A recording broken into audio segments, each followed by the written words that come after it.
Okay, we are streaming live right now. Good morning. This is our another episode of Young Entrepreneurs helping building the future of business. Sorry about that. Young entrepreneur building the future of business. And with me, we have Juliana Snyder, who is the co-host, and we will be discussing. Juliana, can you remind us the topic? Good morning. Yes, we'll be talking about the top 10 reasons that cause small businesses to fail. So this is going to be, this content is coming a lot from an article by Forbes written by Stephanie Burns. And so we're just going to go over like the top 10 reasons why businesses fail and kind of discuss our experience within that as well. Okay, very well, very well. So why don't you talk about that survey and then that article, and then we'll go from there. So as you can imagine, there's like a lot of reasons why, small businesses fail. But, I guess to me, it was surprising to find out that the number one reason why, small businesses fail is because no market need. So that is 42% of the survey, that there's no market needed for the service or the product that is being made by the small business. So really, I think it's essential that a small business, realizes the market need. And so even while it might be a brilliant idea or a smart idea or, something that they're passionate about, if there's no market need for it, that business won't, continue, to flourish long term. So just really understanding the consumer, I think, is essential, in having a profitable and successful business. And I think Amazon is a great example of that. While a lot of people don't really love Amazon, they are really good at understanding the consumer and being able to provide a product and a service that, really benefits the market and benefits the consumer. So Milu, I think you probably have seen a lot of experience, with small businesses not meeting the market need. Yes. And that is fascinating that you mentioned that, and you saying there is no market need, and it's a 42%. It's a very high rate, right?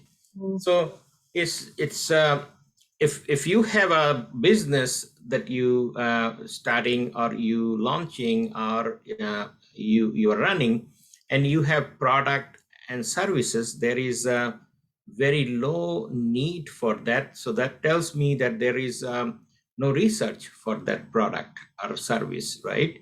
So if you don't do the research, you will come up with product. And we have seen that many companies that launch those product and they don't have, they go out of business and they go out of market, because the concern here is the need for that product. That's what we are talking about, right? Or that service. So if there is customer who are looking for that, and for example, right now in a COVID, and I cannot say pre-COVID era or post-COVID era, both of them are different. As you can see, pre-COVID era, there was a lot of things that was even working from home was not that important, even though we have a lot of companies was doing that.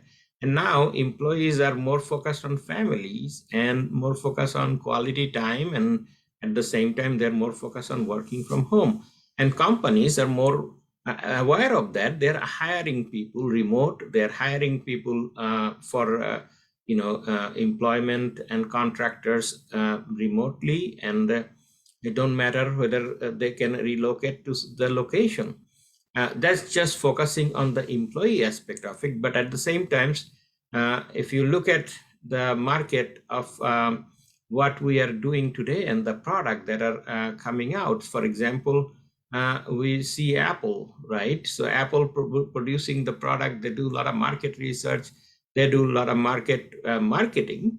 And once they do that, people have that pre-built demand for that product before even that product is launched.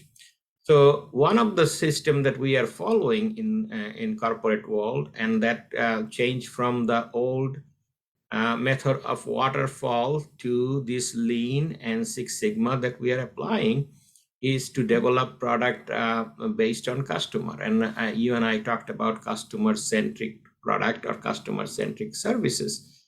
It's kind of focusing on the customer, having an ongoing discussion with the customer and what the customer needs. So instead of creating the product and putting it on the shelf before discussing with the customer, by the time you have the product, it may be already not needed anymore. And that's why you see that our product is having that issue. Mhm. Yep, yeah, I think, the solution here, or, the key thing to remember is just, do your research beforehand, understand the customer, and don't be so so in love with your product that you're not willing to change it, to actually fix a market problem. So just really understanding that, I think, is key. We actually need to go to the next one because we got 10 here to go through. So the next one is ran out of cash. So funding is a big problem. So I guess understanding finance and understanding how to utilize it well, or even just maintaining enough capital or financing to continue the business as well. Yes, So and that is right. And your article is saying 29%. That is also a very high percent, close to 30%, right? So running out of cash is a key concern, definitely. And that's why you see that lending is a big deal. And it's one of the key discussion we have in business coaching, and also discussion with business owners and other leaders, is important of the cash flow and how to fund your organization. Now, some business owners start their business with their own money, and at the same time, they continue to invest in the business their own money and run out of money. Remember, business don't have to be run by your own money. The customer-centric approach is another one that, is customer demand on the product or services. And if you focus on building the product and service with the conversation with customer may fund your product or service before they are in the market. And if that's what happened, then you are developing product and services focusing on customer, and the funding is done by the customer. So customer funded innovation, we call it. And once that is funded, you are creating the product, focusing on the customer, and by the time your product is ready, the customer buying it from you. So you already have that customer built into your and the system, and it's also have the demand. So customer funded product, customer funded service is another new way of looking at it. And crowdfunding is another new one that is going on, is where you asking for your network to fund your business. And we are also for new businesses and for young entrepreneurs. We are doing in St. Louis, we are doing a Capital Innovator, which is funded by corporations to do the initial business startup and innovation. Yeah, so I think, again, here it's really essential to understand business planning side of things and understanding, how much it actually costs to start a business. So just being smart at going into a business, understanding the financial aspect is super important for yourself, but also if you're going to be bringing in investors, because you don't want to be that person who, you thought this is a great idea, just give me some cash so I can do this, business. But then you realize, oh, this expense, that expense comes up, and then you've run out of cash and you have to close the business. So again, really, it's important to understand, the financial aspects of things and to do your planning beforehand. And it is important to understand that business with no cash is not a business. So that's why I go back to the basic concept of business is to make profit. And a lot of business owners do not understand that at the beginning, but you have to focus on profit. You have to build a sales-oriented culture. You have to build a performance-based culture, and managing by numbers. Those are key concepts that we apply in business coaching, is managing by numbers. I mean, the other things are great, and value-driven companies are amazing as well. But the first thing that you need to do is to, like you said, make a profit, and then you're able to do other things with that profit. But you're not able to impact your community or your city if you have no capital or money or profits.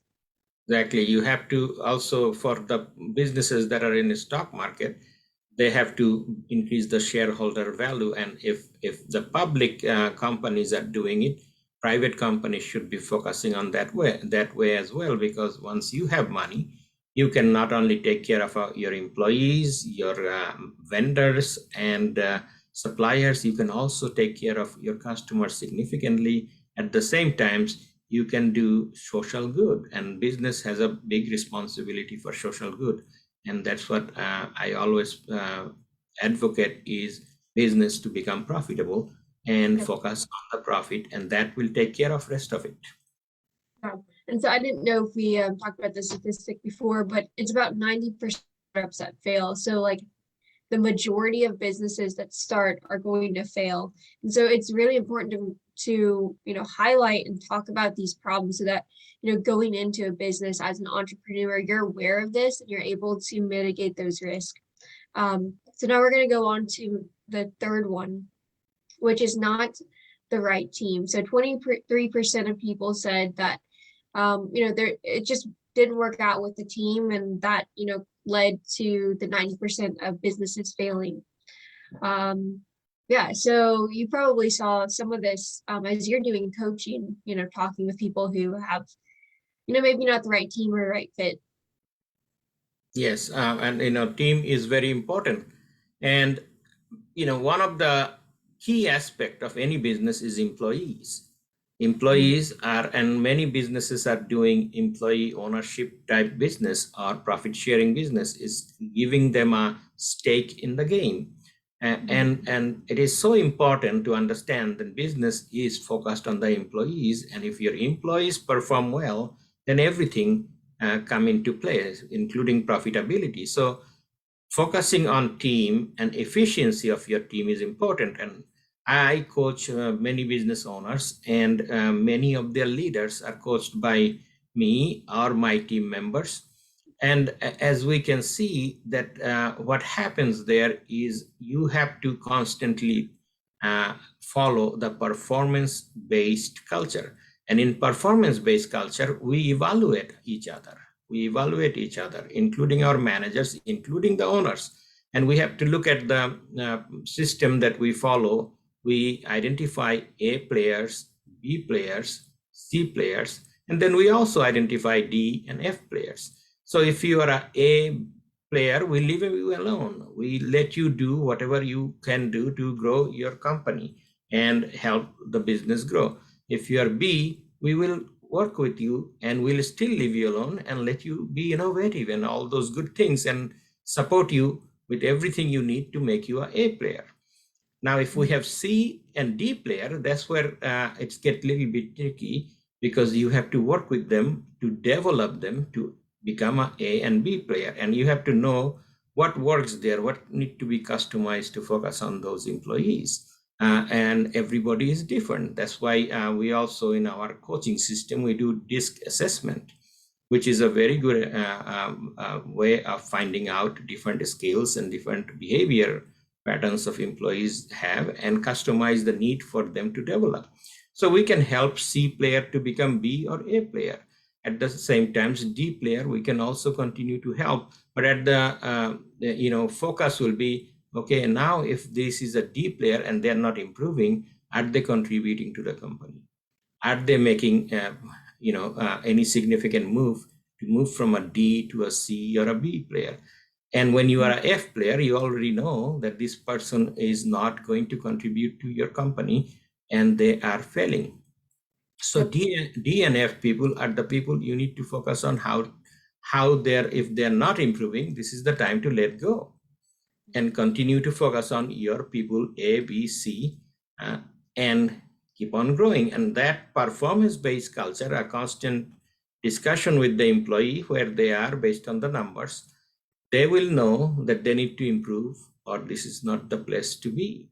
Yep. because we are following performance-based culture. Yep, I think that's very important. Understanding people, understanding, how team works, I think is great. And so number 4 is got outperformed. So that has to do with competitiveness in the market. And so that's 19% of people saying that. So it's just understanding the market that you're in and the competitors. I don't think that it's really or generally a problem that you should be outcompeted. Because if you do your business plan right, you have that differentiator that makes you different than the other competitors. And so again, I think that goes back to your business plan, how you structure the business, what you're giving other people, understanding your customers, because if you understand your customers, you have a different service than maybe your competitors. There's also, we have the internet, we have, so many resources today that really getting outperformed shouldn't be a problem, but it is for a lot of people. So again, tackling the business plan is essential. Yes, it is. And outperform, and you can go and look at the market and we'll talk about Blockbuster, right? Mhm. And then how they were outperformed by other companies, and now we have this Netflix and other companies that are in the movie market. So it's a constant battle to be competitive, and there is Yep. nothing wrong with to be competitive. That's why we are in business and we have competition, and we need to focus on the market to see what is in demand, what we need to do, and if there is things happening that called innovation. So innovation can outperform the other company, and as you can see, we are using Apple. They are constantly innovating. It's an innovative company. IBM is a big time innovator from the beginning. And these are the companies that outperform others, and they constantly looking for what is next, what is in the future, and doing a 5 to 10 year roadmap for companies is very important. It's called technology roadmap, innovation roadmap. By doing so, you are focusing on the future, and you kind of have that radar, what is coming and how not to get outperformed. And when you are staying ahead of the game, you will outperform the rest. Yep, it's definitely very key to have that performance driven, that innovation, because if you always do what you always done, you always get what you got. And so with that, it's like if you want to outperform, if you want to beat your competitors, you have to make a differentiator, and you have to understand your consumers and pivot towards that, not just like, I have a great idea, we're going to do this, and maybe that was great for a time, but then you're going to have to pivot, just like we see with COVID. You have to change your ideas, change how you do things to still engage your consumers and to provide the best experience or product for them. So that's something again to look at. Number 5 is pricing cost issues. So that's it's 18% of people said that cost issues contributed to the failing of the business. So yeah, can we talk a little bit about price structure and how you've seen businesses not really do that correctly? Okay, well, it goes back to the concept that you said, understanding your consumer, understanding your customer. If your customer buys, it don't matter. So there is the difference between need and want. Need is essential, and want is something that we crave for, right? So do you need a donut? Because if you are a 300-pound person, do you need a donut, or do you want a donut? So this is the difference between need and want, right? I just give you a quick example. So the luxury goods are always a want. People want it, but can they afford it? At the same time, the one that is needed, I need a car to go to work. That's a need, right? So we have to be competitive in that space. To pricing wise depends on your consumer, what they're buying, and whether they need it or whether they want it. And if they need it, you can adjust the need based. Like we have Walmart, which is a need based company where people go and they find everything they need, right? Mm-hmm. And then we have the luxury, and I will not mention some of those big companies, but they are there, where you will walk in and you will buy 5-6 times more than the price of the product you buy in a cheaper market, but because people want it. And Yep. pricing is based on that need or want. So you have to know your product and services to customize that. So that's, yeah, really essential, getting that pricing structure down, understanding, again, the consumer, what their needs, what their wants are, and understanding and testing well your product, your service. And so I like Chick-fil-A's philosophy of like, like being able to provide value other than just the food there. So one way to increase your sales or decrease the price of your products, like Chick-fil-A, it's a little bit more expensive, but then they add more value to the whole experience of that, of good customer service, of hospitality staff there. So it's like, even though you're paying more, you're also, the value is increasing. So you're not, if you're going to increase the price, you have to increase the value at some level. Maybe it's providing more food, and maybe if you can't do that, you provide more service. So just meeting that expectation of value and price. And again, that has to do with research, business planning, and understanding, the consumer, the supply and demand of things. Right now, during COVID, we see a lot of supply chain issues, different things. And so you, again, have to, price out how, what's your profitable margin here with this item or with this service, and how much can I, charge a customer? And if this is expensive, what other, ways can I continue to add value to this, so that our prices can be, enough to stay afloat during COVID, but also provide additional value to my consumers. Maybe that's just simply, giving them an extra call, or like sending them a thank you note after they bought your product, but providing some kind of additional value to the consumer to support that cost. So I know we're wrapping up here, and we'll have to do the other 5 next week or next time. But well, what are some? Yeah, I think that a Chick-fil-A example is a fantastic example. And I was recently in one Chick-fil-A where there was outside there was 4 or 5 lines, but the cars was moving so quickly, and people were taking order in their iPad and whatnot, and they're taking payment right then and there. And by the time you get to the window, your food is ready, waiting for you, and this movement is very quick. The customer experience is fabulous, and then the food is great, right? So Chick-fil-A is a very good example of customer service, providing quick service and time. If you are running out of time and you have to go back to work or whatnot, they're providing that. So there is a lot of value add that you mentioned. Is fantastic to have that. And yeah, I know we are running out of time, and we will have to have the segment for the rest of the items in your list. But it's a good discussion. We are discussing here is the providing value to the customer, and knowing your product, knowing your customer, pricing, and be competitive in the market is an excellent way of running your business. Yeah, thank you so much for explaining your experience and giving more of that today. Yeah, I think all of those things are definitely key things to remember in this. What pops up for me more than anything is understanding your consumer, like you said, and then doing a good business plan.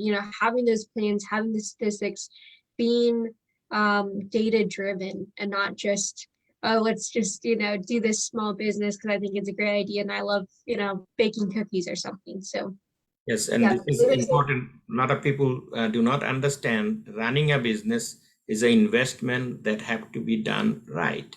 You can buy multiple refrigerator to run your business at the same times. You have to invest in your people. You have to invest in leadership development. You have to invest in business development, which is part of our coaching is involved. Every business owner need a coach. Every leader need a coach. And in fact, everybody need a coach, because without the viewpoint of the other side, and without opening your mind, you don't see the things that is blocking you from becoming or outperforming your competitors. And that's what we do, and day in, day out. Well, thank you very much, Juliana. This was a fabulous discussion, and hopefully next time we'll continue to build on it and possibly even have somebody from outside as a guest to join us to that discussion. Well, thank you very much, and you can wrap it up. Okay, thank you so much. It was a pleasure being able to speak more about this, and we look forward to the next 5, ways that small businesses fail and how you can, prevent that. Fantastic, and we'll see you next time. Okay, thank you. Bye.